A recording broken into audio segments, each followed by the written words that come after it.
gulufkan colaadeed oo saakay ciidamada kumaandoosta dowladda federaalka ah ee Soomaaliya oo garab military ka helaya ciidamada AMISOM ay ku qaadeen degmada Owdheegle ee gobolka Shabeellaha Hoose ayaa ciidamada waxa ay kula wareegeen halkaas oo in muddo ah ay ka ariminayeen xarakada Al-Shabaab. taliska booliiska gobolka Shabeellaha Hoose oo warbaahinta la hadlay ayaa sheegay in sida ugu dhaqsiyaha badan Owdheegle loogu hirgelinayo talisada ciidanka booliiska iyo taliyaha qaybta gobolka Shabeellaha Hoose gaashaanle sare Cabdi Shaamow isagoo wakiil ka ah taliyaha booliiska Soomaaliyeed qaybta gobolka Shabeellaha Hoose gobolka dhamaan wakiil ka yahay hadda waxaan ku sugnahay Owdheegle waxaan rajaynaynaa meelaha hadda ay ishaag maleeshiyaadka hadda u baxsadeen shabaabka in haddana hor loo sii socdo ciidamada qalabkiisa hor sii socdaan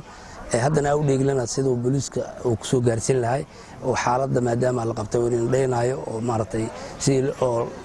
ciidanka loo keenay lahay oo maartay hadda uu soo booqday Dheeglese buuxa gacan ku xanta ay la wareegan ayaan u hambalyeynaa waxa kale oo hambalyeynaa dadweynihii ciidamada soo dhaweeyay oo biyaha iyo maxay ahayd caanaha kula hortagay intaysan degmada aysan soo gaarin ayagana waa u hambalyeynaa ciidamada maxay ahayd inay maarta ayagana ay la sugaayo oo laga jecel yahay oo moraalka ay u dhiseen shacabka anagoo ognahay maxay ahayd reer Shabeellaha Hoose ay dawlad say u jecel yihiin qaasatan degmadana Owdheegle bashaaraynayna maalmaha soo dhow inay ciidamo booliis ah saldhigga booliiska Owdheegle ciidamo geeyi doono gudoomiyaha gobolka Shabeellaha Hoose Ibrahim Aadan Cali Najax iyo xubnaha ku xigeenadiisa oo warbaahinta si wadajir ah ula hadlay ayaa shacabka degmada Owdheegle ugu baaqay in ay isdajiyaan isla mar ahaantaana maamulka gobolka uu garab taagan yahay Soomaaliyeed waa u mahadcelinayna sida quruxda badan ee dadka shacabka oo meesha degan ee haweenka iyo aroorta ay ugu badbaadiyeen dadka oo maxaa la yiraahdaa dhibaatada u geysan jiray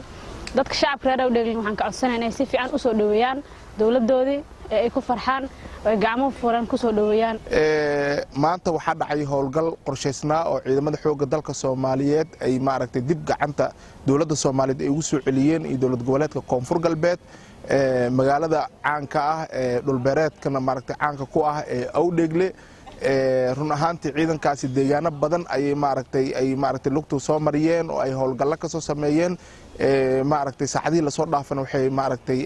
ay saldhigteen magaalada loo yaqaan maaragtay Owdheegle xoreeyaan nimanka nabadiidka ka xoreeyaan degmada Owdheegle oo in muddo ah ay gacanta ku hayeen ay dadka dhibaato badan ugu geysteen maamulka gobolkuna oo gudoomiyaha gobolka Shabeellaha Hoose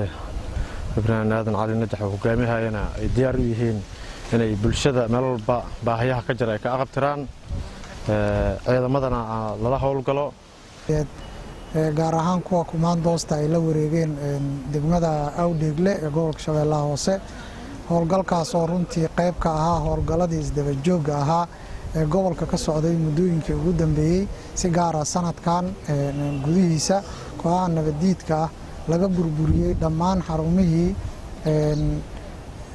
ay ku diyaarin jireen qaraxyada ay ku dhibaateyn jireen dadka isbaarooyinka faraha badan u yaalay ummadda beeraleyda ay ganacsatada gaadiidleyda ay ku dhibaateyn jireen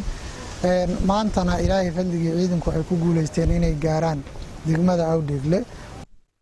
Cabdiwali Cali online TV-ga caalamiga ah ee Universal gobolka Shabeellaha Hoose